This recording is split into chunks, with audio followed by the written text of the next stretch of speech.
You said a quote to me that stuck, and I tell everyone this.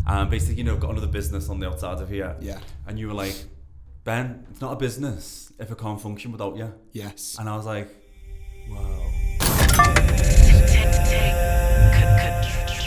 Control. See, a true business person can also function in a business.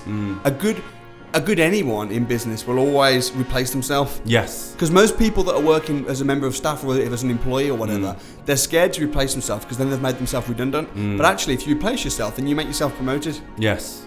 See, this was big when you said that, because it's like, I think I remember saying, no, I'm replaceable, no one can do what I'm doing. You were like, Yeah.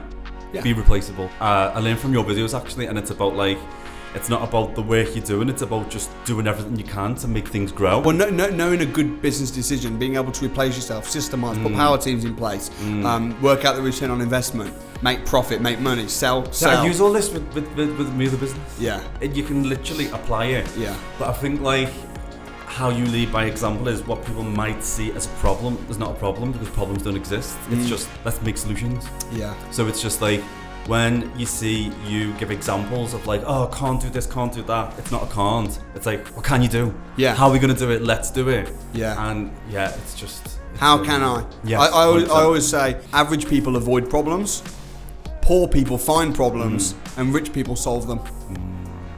What can you do to get past that fear to make that big step? Because I think that's what holds lots of people back, especially when they think it comes at like a big cost or something seems big.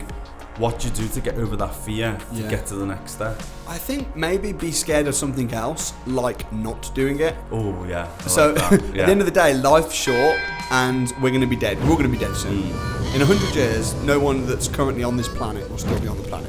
Definitely in 150 years. They're gonna come up with a cure for like Maybe. death soon. Maybe. You'll be here 6012 still selling properties. Yeah, but you can't. Maybe, but you can't bank on it. Okay. True. And even tomorrow. So I just think instead of saying I'm scared to do this because it's going to be a big investment or because it might go wrong, how's about saying, well, if I don't, what could happen? What are the consequences of not doing it? Yeah. You know, and also positive peer pressure. If you're surrounded by people that are bums and are bringing you down and saying it can't be done, you can't do this, you can't, that live in, then that's going to make it really hard for you to step out. Whereas for me, hanging around people like you and the team, and everyone's a can-do person. Everyone's making decisions, making money.